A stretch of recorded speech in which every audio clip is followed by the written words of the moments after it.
Good morning, viewers out there. Welcome to Topadis TV, and the show this morning is Rebuilding Our Nation. On Rebuilding Our Nation this morning, we will be exploring the topic, effect of child abandonment. What is child abandonment? How does it affect us? Who are the abandoned? And all these topics will be explored in just a few minutes if you stay with us. We'll be having two guests join us on the show this morning, and who will do justice to this particular topic. Don't go anywhere, stay with us, we'll be right back.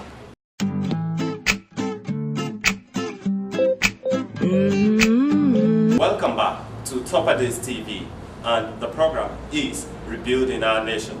Of course, we are going to be exploring the topic, like I told you earlier, effects of child abandonment. What is child abandonment? How does it affect? Who are the victims of child abandonment? All these topics we are going to be exploring, like I told you just right now. And like I also promised you before I left, I told you that we are going to be having two special guests on the show this morning who are going to be doing justice to the topic. I want to tell you that these people are competent. I mean, they are authorities in their own right, and they're capable. They are fathers, they are notable individuals in the society who, of course, have the right to talk about this subject. And to my right, I have Mr. Eben Alonge. You're welcome on the show, sir. Glad to have you here, sir. Thank you very much. And of course, to my left, I have my special pastor, Pastor A.T. Raymond. Thank you for the honor. You're welcome, sir. All right, now to our topic of the day, child abandonment. I'd like to start from you, sir.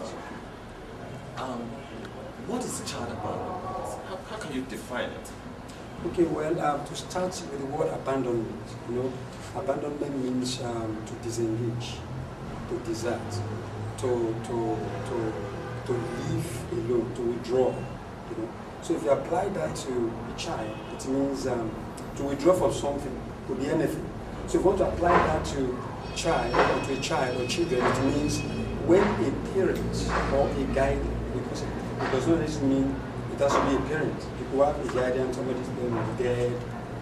So when a parent or a guardian, decides, or let me say, deliberately, for one reason or the other, leaves the care, the necessary care, that is meant for the child. It could be emotional, it could be psychological, material, spiritual, every as in all ramification. When that is withdrawn from the child, even to the sense of physical abandonment, leaving the child alone and letting the child, to go on his way. I think that is what is called child abandonment.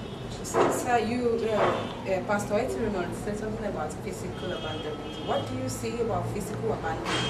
Yeah, in a society right now, we realize that for financial reasons, many parents, are not capable of taking care of the children that they've given birth to. And on many occasions, it begins even from childbirth. On many occasions, you get to hospitals, you see parents who have given birth to a particular child just walk out of the hospital because they could not pay the bills, maybe of the cesarean operation or whatever, and they just go. So we see many children being abandoned physically. Some of them walk on the streets, begging for alms and just sleeping under the bridge. So it's a reality in our society currently. Okay, sir. From the point you just raised, no, because that was going to lead to my next question, actually. Now, I was going to ask, what are the causes of child abandonment? You have already pinpointed one. Now, is that the only reason why people abandon the children? Well, I think primarily in a society currently, one of the major reasons why parents abandon their children is for financial purposes. They are not able to take care of them. We see parents who got pregnant and are unable to afford antenatal care. So when such parents give birth to children, or many women, they just leave them and walk away. So for financial reasons, many parents, many others have lost their jobs. They are not able to take care of the wives while the wives are pregnant and even when the child is being born. So they abandon such child. That's one reason. Another reason why parents abandon their children is if there's a kind of any form of deformity with that child. Maybe the child is an imbecile, or the child has some psychological disorder. You find the parents just abandon such child and just walk off. And again, some women or some people are not just capable they're not capable emotionally, they're not capable psychologically. They can't just stand the fact that they have a child and then, you know, they want to do some other things with their lives and they feel, well, why should I be tied down because I have a child, you know? So they just, because they're not just capable, they're not prepared for it, they're not ready, you know, so they just abandon such a child and walk off. I think those are one of the few reasons why, you know, parents abandon their children. That's a very good reason, Pastor. Yeah, coming to you, sir, now talking about child abandonment, and you know, there are times whereby, you know, parents, they think that they're really capable of taking care of their children, and they're really taking care of these children. What about negligence? Okay. On the part of the parents? At home? Yes. Oh yeah. What I want to say about that is that, you know, at home with kids, some parents are not actually well raised and tutored, so they don't know much about how to cater and care for children. For example, you know, most parents, what they think is that once you're able to give money, you know, so to the home, they employ this, they employ that, they employ nannies, they employ this, so they are not there, right? They are not there, so they want to get a lot of money. They feel all that it takes to take care of a child or children is just fund them, whatever they just give them, not knowing that there are other things necessary. Their presence is necessary. You know, their attention is necessary. You understand what I'm saying? So that is what actually leads to neglect, you know. Then number two, another thing that leads to that is because of the system, the society. You know what I mean by system is the work, you know, the system we have now. If you don't really do some extra job, you may not have enough money. And then because you want to do that, you see that unknowingly, somehow parents neglect their children. Because yeah, they have to work very hard to pay, I mean house rent, to pay for other bills. So that is one of the things that's second that leads to what I call a situation whereby the parents engage in the work yes. throughout the day. Oh yeah, so they neglect it. Because if you don't do that, you won't make up. There's no way you want to make up. Because of course you are going to, just like I said another thing about finances that leads to that. But at the same time, even when you run after finance, you get money to take care of them, one way or the other, if care is not taken, you will neglect the children at home. You know, I know of a case of a guy who left a nanny and another person at home, and then they are medical doctors, so they left. And then, guess what happened? The guy is already, they have one curious child who always loves to ask questions from their parents. And the parents went up, look, they were so tired of his questions. So most time when they come home, they just go to their bedroom, Lord, they say, oh, no, tomorrow. And then he never got their attention. And he wanted to ask one question one particular night, and they were not there to answer him. Eventually, you know what happened? He eventually turned into misbehaving sexually because he saw the nanny, you know, and the other guy messing up, so he felt it was the right thing. So wanted to ask him. So the parent was never there, you know, they neglected him until the thing grew worse. And then finally, the guy began to mess up with his younger sister, which is very, very bad, you know. It was a very, very tough case. So there are so many things that lead to people neglecting their... If I may just add one or two things to what the pastor just said. You know, in a society you find that parents take their children to school as early as 5:30 in the morning, 6 a.m. in the morning, and they don't get to pick them until 7 p.m. at night, Monday to Friday. And in worse situations, even on Saturdays, you know, teachers are there to take care of them. While you are trying to train a child academically, you know, every child needs emotional care. Every child needs touch. Every child needs to be listened to, like he has said earlier. You know, then of course, you also find some that travel abroad and abandon the mother and the child, you know, because they want to make ends meet. You know, they go to Europe, for 10 years, 20 years on occasions, you know, the child will not set eyes on the father. Of course, it's a different entirely to be speaking with a child on the phone compared to being there physically, to be there for that child. So I call that subtle or mild kind of child abandonment. Excusable, but not tenable, because it has effects on the child in the future and the family. Yes, of course. There are physical abandonment and of course emotional abandonment. So those are two sides that you already did justice to. Sir, the question goes to you again. What are the distinctive characteristics of an abandoned child? Well, we may not be able to do justice to it within a short period, but I may quickly mention this. That for a child that is abandoned, such child usually have what I call emotional imbalance. Because now, when a child is abandoned, either by both parents or either party. Because for a child to have balanced developmental growth, psychologically, emotionally, both parents must be on ground. And we must beat that. We have a generation that are single parents. Raising, there are people that may not have a choice about it, but it's still not the best. When God made man, he made them male and female. And for the procreation, male and female is involved. And to raise a child, the training a father will give to a child, a mother cannot give it. A mother cannot be a father and a mother together in one person. Neither can a father be mother and father in the same person. So you both see, are needed. Both are needed. So you see a child that is probably, because what you mostly see around is that either the party is missing. Either the party is missing. You see that child is not balanced emotionally. That child is not mature emotionally. There's no affirmation. There's no confidence with that child. There's no affirmation. And that's why you find that child, when such child gets to maybe an higher institution or even in secondary school, you find them, some other guys who are in cults, and they can come, we'll show you care, we'll show you love. They easily fall to such traps. And you find such children entering into gangs early in life, either in secondary school and university, and of course armed robbers, all these kidnappers, recruits from such groups. So you see the direct effects on the society eventually. So for a child that is abandoned either by the father or by the mother or by both parents, you find such a child, being emotionally unbalanced. One, you find a child not having what I call affirmation, because there's an affirmation that parents give to the children that say you are good, I love you the way you are the best, you are this, keep speaking to the child, So when such child loses that or doesn't have that in the formative stage of his life, you find that such child will be looking for that affirmation in some other people. If the child is a girl, if one guy outside there says, don't worry, I will give you $100, just sleep with me, the child finds someone that is telling her that she's beautiful for the first time all her life, the child will a lady will easily fall prey to that kind of affirmation. All right, Pastor, understanding what he said, we have been talking about the parents all the while. Now let's look at the government and the present situation of the country. Do you think these also contribute to child abandonment? Oh, why not? Presently we have what we call recession in the country. And then, some advanced countries, there's a way they take good care of their citizens. For example, in UK, even in US, there are things you cannot actually do to a child. A child has a right to give a call. But here in Nigeria, they will just, of course, we won't talk about, okay, let's do this, let's try this out, and then we can say, oh, we're in the process. But to me, there's almost nothing on ground.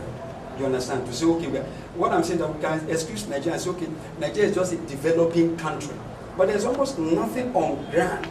And that we're okay, we are still in the process and we're getting here. Do you understand what I'm saying? So in advanced countries, there's a lot of system put on ground that will help the child, to be able to see that I'm important. For example, in US, if anything like what is just explained about a child happens at home, a child can easily give a call to the police. And if that thing becomes excessive, the child will be withdrawn. It means that if it gets to a point, the parent has lost what they call the right for that child not to be adopted, not to be withdrawn, from them. Do you understand? So the society, the government there, they are showing real care, about citizens. That, oh yes, we must take good care of you. We must do this. But in Nigeria, it's not so. Some things are still happening. We still have every one of us trying to talk about their ethnic group. This is this is that. There's still that division here. Then number two, presently the recession itself, it's not helping issue. Even before recession, you will see that kids are on the street hawking. Why? Because parents are not capable, like I say, financially. They are not capable, and there's almost nothing they can do about it. Job, it's very hard to get a job that can put food on your table. Some days ago, I saw one guy, he used to be a driver, but right now, the last time I saw him, he was begging on the street. I couldn't hold it, I was affected in this nation because of the recession. So the recession thing, it's really affecting, it's actually contributing more and more to the situation on ground. It's making so many people say, okay, the parent will just say, look, this is how much I can the little I can play over you. You know, so the present situation of the country is playing a very negative effect on this issue. Look at the Boko Haram.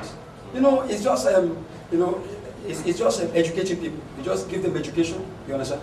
They give them, but right now, anyways, the government is trying.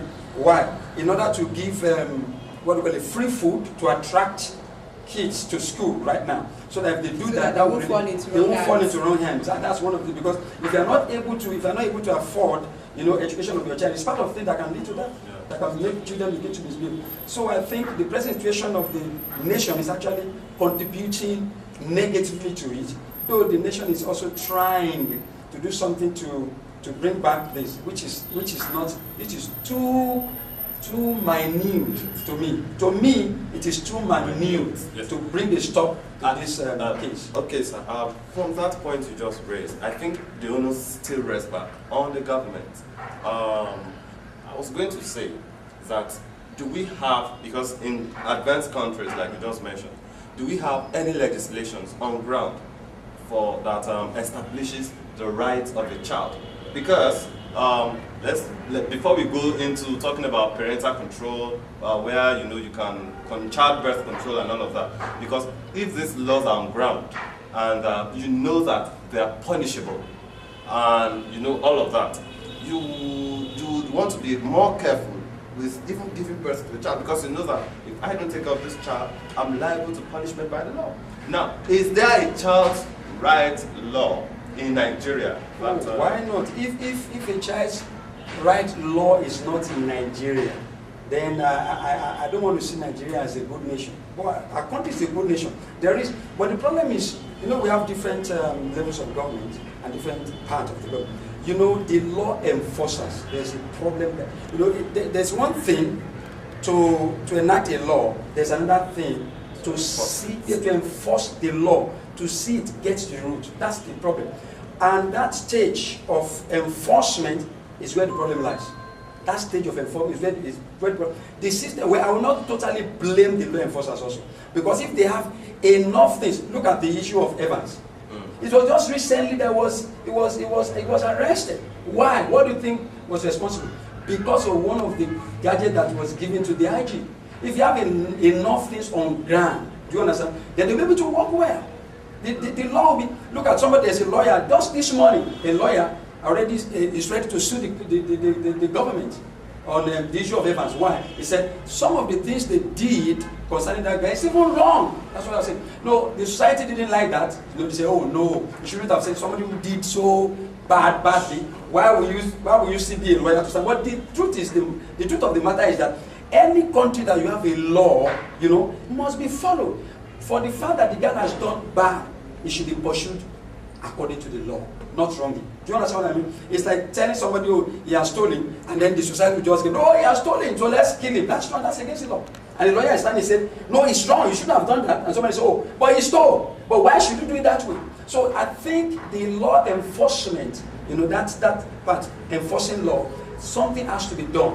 Because there's a law, because we have places where we have welfare, where we have all the kids taking care of them. But what I'm saying is that if there's a law enforcement and there's a system to make the law work very well, all right, then I'm sure this is going to be stoppable. All right, yeah, this goes to you, Pastor Ibe. Now, if we're clamoring for a country of hospitality, then we have to take care of our future. Now, we're talking about the government. How do you think government can resolve this issue of child abandonment in the society? Well, thank you very much. He has said so much about what obtains in the advanced countries. By God's grace, we've been able to go to such places on a few occasions, and we see what obtains there. You know, if you have a child, for example, and you are not able for any reason whatsoever to take care of the child, you get a voucher from the government that will take care of you, take care of the child. Till the time maybe you get a profitable job. The government is responsible for that. But Nigeria is an evolving country. And currently we are still dealing with what I call existentialist problem. You know, we are still surviving, you know. We are still surviving in Nigeria, you know, and I won't blame us much, you know. I feel what the government should do first is we need what I call national reorientation. Number one, don't give back the number of children you cannot take care of. It's very, very important. Look at the number of children. If it is one you can take care of properly, please do. If it is two, please do. You know, we were talking earlier off camera that the reason we have many of these Boko Haram guys, where they are recruited, you know, is mostly from the Almajiri guys who have lost emotional touch with parents, who were not allowed to go to school. I say jokingly with my friends that they have nothing to protect. There's no certificate, not even a certificate, you know. So they have nothing to protect, you know. So parents will give out to 20 children that cannot take care of, then send them to some other places, and then they begin to play for arms on the street in the hot sun. There's no way they will not be hardened. You know, then such children will grow up, and somebody will tell them, don't worry, I will give you 10,000 naira. Just carry this thing and blow yourself up. You understand? You know, you will gladly do that. You know, so we need what I call national reorientation. Let us go there, yeah. Because some people still don't believe in contraceptive, for example. They believe it's a sin. You know that no. So the moment you meet with your spouse and you get pregnant, you must not do anything with it. Just it's 20 children you're going to give birth to, and now they now become liabilities. So before we begin to hammer on the government, because the government begins from the home. If you are not mature enough to get married or to impregnate somebody, don't just go on the street and go and impregnate one girl, you know, and you cannot even feed yourself. So there must be what I call national orientation, and it begins. Ministry of Information should hammer that, should do adequate publicity, should train children, should speak to children even from primary school. Now you don't get pregnant for a guy who cannot feed himself. You know, you don't get pregnant out of wedlock. You know, it must be under a structured environment that you give birth to a child. So if individuals have the orientation, then there will be adequate birth control system. So sorry, quickly I want to quote you. You said something about when you get pregnant that it's from God. So are you saying that, are you kind of a pro-abortion? What? No. I'm not pro-abortion. But what I'm saying is that let us safeguard pregnancies if you don't need it. There are several means of protecting against pregnancy, even in marriage. I've been married for more than 7 years, you know, and I have only 2 children. Of course, you know, if you want to get pregnant all the years you've been married, maybe by now you'll have about 10 children. You can imagine. So I'm not pro-abortion, but what I'm saying is that if you are not ready to give birth, find a way of protecting yourself against giving birth to children when you are not ready for it. So if we start from there, government will have lesser responsibility to do, you know, at that point. I see you are still on to rebuilding our nation on Topadis TV, and of course we're exploring the topic effects of child abandonment. A lot have been said here and there, and I hope that you are learning, you are actually taking into account, you are absorbing some of the issues that have been raised. Furthermore, I would like us to still continue to shed light on you know, the effect of child abandonment, because I noticed that in the society you just find out that some people behave in a certain way that you really can't explain. You don't know where they are coming from. And then when they behave that way, you want to blame it on them. You know, you want to find what's wrong with this one, but you should know the right thing. You should know don't do this in the society. You know, a lot of people, we are very good at throwing blames at people and why they do what they do. But the foundation is what matters. I remember that you have mentioned something about that earlier, but I would still like us to, you know, talk about this so that when I come into contact with someone who probably suffers from child abandonment, I can easily decipher and be able to say, okay, this person is probably, then I would know how to relate with such a person. What I'm saying in essence is I want us to shed more light on the symptoms, the characteristics of, you know, children who are abandoned. So that, because if you know the problem, you will know how to actually, you know, solve it. So, sir, back to you again. Before I come back to you again, just tell me. It's true. Yeah, we mentioned earlier that you see such child, you know, he's not confident in himself. He doesn't have courage. You know, cannot face the world because there's nothing has been pumped into that child while growing up. So when you see someone who has I'm looking for the right word, who has esteem issues. Yeah, some of them are prone to anger. You know, because they've been brutalized psychologically. They've been abandoned. They've been brutalized mentally. You know, so they are looking for the next point they want to latch that anger on. You know, so you see some people, maybe you're just on a queue, gets angry. I'm like, what is this? That happens mentally. It's like bottled up emotion. You know, looking for somewhere to explode. You know, so when you see such person, I believe on this program we still going to deal with how do we help them? Yes. You understand? Yes, how do you help them? absolutely. So if you find such people, the next to do is not to attack them back or to fight back. You know, you have been trained to decipher that this person has been abandoned or is suffering from psychological trauma, you know, or is suffering from emotional issue. You know, when you see such, what you do as a more mature person or who has the privilege of not being abandoned is that you try to help the person, calm the person down. You know, if possible, find a way of counseling the person and then follow the person up and show love, you know, in the place of retaliating with hatred. You understand? So when you see such in the society, because they are everywhere, and unfortunately what happens is that if you are abandoned as a child and you exhibit these tendencies, the strong probability that you do same in your marriage is almost 100%. You know, for every child that comes from a diverse family, for example, there's higher possibility that the person will end up divorcing, you know, in his or her marriage. You know, so what we do as a people, as a society, as individuals, is that we support them, we help them, we counsel them, and then we follow them up and show them love in the place of the hatred that they are. You see some people break down eventually, and they cry out their hearts, and they pour out their heart, and as a process, we start the rebuilding. Thank you. All right, now I'm coming to you, Pastor Raymond. You know, with what he said, now still on his notes, I want us to look at it from the foundation. You understand? We have so many children on the streets, walking around on the streets. And now we have these rich men children, they are being protected, you know, they're being sent to good schools. So, looking at our future in that stance, you know, do you think that we can have a good future in Nigeria, our country, if we are not taking care of other people's children as well? Well, let me come this one.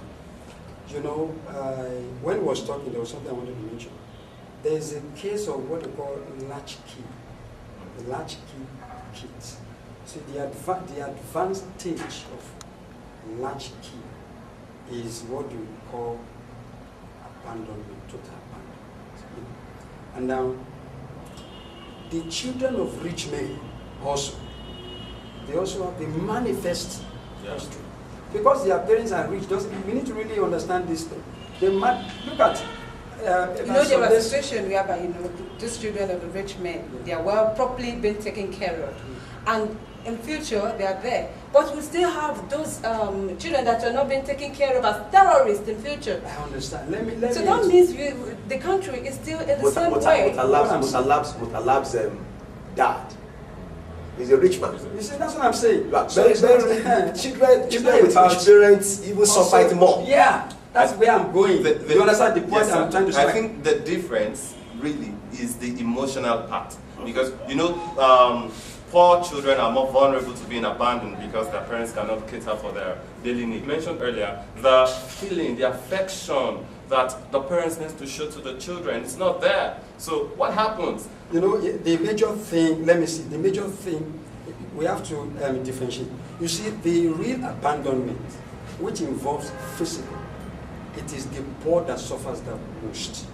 The children of the rich may not suffer that. You see them on the streets, do you understand what I'm saying?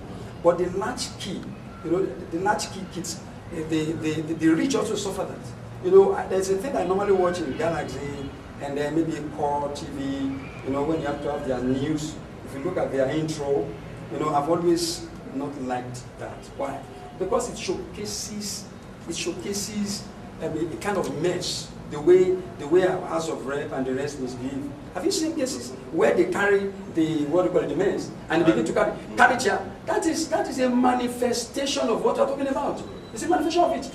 If you get to homes, you see wives who lack respect. You see husbands who doesn't take good care of their wives. These are manifestations of what you're talking about. You understand what I'm saying? But the advanced stage is when you see people on the street. It's still manifesting. You know, and then right now, the government is trying to even make it worse by trying to remove religious study from the curriculum. You know, I was talking about national reorientation. National reorientation, and you are talking about education, and you are withdrawing a religious study from the curriculum. That's a big problem. It's going to lead to a big problem. You understand what I'm talking about? So dead future. Yeah, dead future. So if you don't, if you don't identify a problem where you may not be able to really suggest or give the necessary solution to the case. You understand what I'm saying? So let us not try to make it a case of the poor alone. You know, it's a thing that is common with the rich, but theirs doesn't get to a stage of physical whatever, which is really punishable. You understand? Because they have money, they have this, and they want to keep them. But when it comes to the whole nation, generally, you know, people do this. What we can do as a solution is how to actually eradicate or eradicate or limit or reduce, you know, the large key case. That is the lower stage before it gets to an advanced stage. And one of the areas is, number one, you see, parents has to be very much available with their kids. Even there are parents that are not so rich, they are not available with their kids. They don't have time to train their children. They are not even creating the time. Some have the time, but they have not created the time because they were not even trained. They have no substance to give out to the parents. Now, the second stage is in school, when they now get to school, where the work's supposed to be done. You know, it's problematic. Where the work's supposed to be done, and then they've removed this curriculum, removed that. How do you, because without teaching, naturally, if you leave a child without teaching, a baby has what they call a plain slate on their mind. What they see here, what they see constantly, gradually affects, it inspires them to misbehave. So I think it's good we look, more inwardly into this topic, that we're able to know the right thing to be done in order to solve the case. Yeah. All right. You are still on to rebuilding our nation, and of course, effects of child abandonment. A lot have been said. We'll take a short break, and when we come back, we'll continue to explore this topic. Don't go anywhere. Stay with us.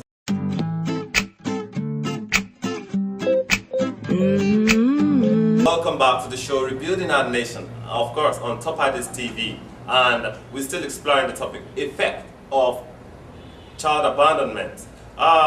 There have been many perspectives and many facts and figures rolled out in just this one show. Reverend sir, you raised the topic, you raised an issue, a point that I would just like us to do a little justice to. And that's the fact that religion has a part to play in, in the developmental life of a child. Now, this is Nigeria, and Nigeria is supposed to be a secular state.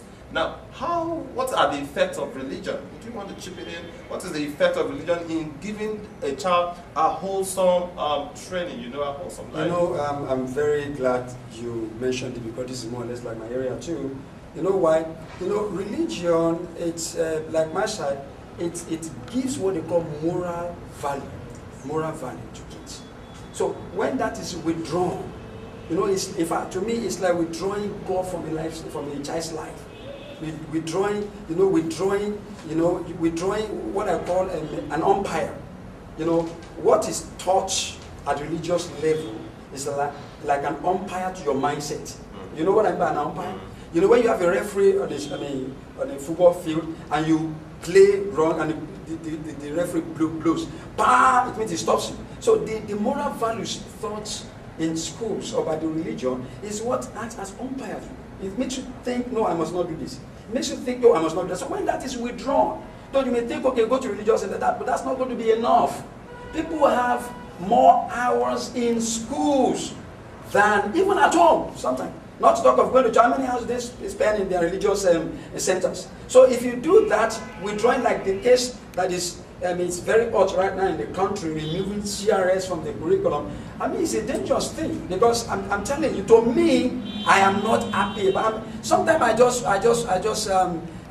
begin to imagine how did it happen. Who are those who sat down and concluded and thought this should be withdrawn, without consulting others? So it's going to even have a worse impact. For example, if you consider the Bible, for example, the other religion, if you consider the Bible doesn't even allow a parent to toil with the emotion of the kids. He said, do not make your children what? Hungry. So it teaches kids to be submissive. It teaches kids to respect. It teaches kids, I mean, all those things are there. You can't see that in other subjects. Okay, you can't say physics, chemistry that teaches science, teaches that. They don't teach morals. This is the one that teaches moral. There's a country, I think, like, Japan. You know, their first few years, what do they teach is morals. That's what they do. Instead of just, they may not even have any examination about 1, 2, 3. They teach morals. So you see that a typical Japanese, if you get there, is ready to help you without a tip. It doesn't have to be maybe one religion or the other. Yes. If you go there, you need help. A typical Japanese will help you and will be satisfied and will be happy that he accepts you. Imagine that. So if you have that in this country, things will have changed. So I don't subscribe to that thought personally that should be withdrawn from the. So all right, Pastor Etirima, still on you there with your quote that you said Christian religion has been withdrawn from the curriculum. Islamic is still there, but does that mean that this country, Nigeria, has been turned to an Islamic state, Islamic country? Oh, that's a very good question. You know, if you ask many people have different thought, school of thought. They have right to their opinions. Do you understand my point? Anyways, for me, I think from my own perspective, I think it is not okay. I will not say probably it's been turned. Before a country is turned to a particular religion, it must be backed up by law. You know, according to the law, till now, because you know there are so many cases of churches being burnt down. Oh, yeah, those cases. So now we're now having only Islamic studies in schools. Oh yeah, let me tell you something. I watched some program about Islamic religion. I've seen some, they have different sects, that's another thing. They have different sects and different beliefs, different thoughts. There are certain sets of Islam, even in the world now, internationally. Yeah, they are really conversing that, no, this set of people behaving this way, they are not real Muslims. To them, those who are violent, very violent, they believe they are not. So that if they listen to the real values taught by Islam, that it does not encourage violence. So we have different, just like we have different denominations in church, they have different, you have different, yes. You have different school of beliefs in Islam. So now that we have withdrawn this, it will of course cause a lot of agitation. Because what is taught in Islamic religious study is not what is taught in the Bible. And it's not what is taught in some other I think it's religion. the same. We are serving the same God. Oh yes, and that is another school of thought.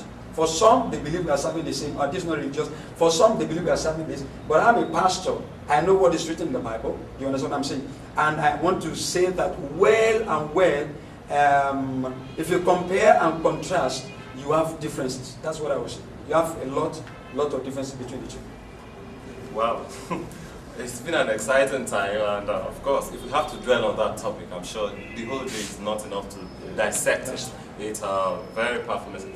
Well, before we part on this program, don't forget it's still rebranding our nation, and of course, we're exploring the topic, effects of child abandonment. A lot have been said and done, and I hope that you have learned one thing or the other. Before we leave, what's your parting message to parents and of course to children who are abandoned?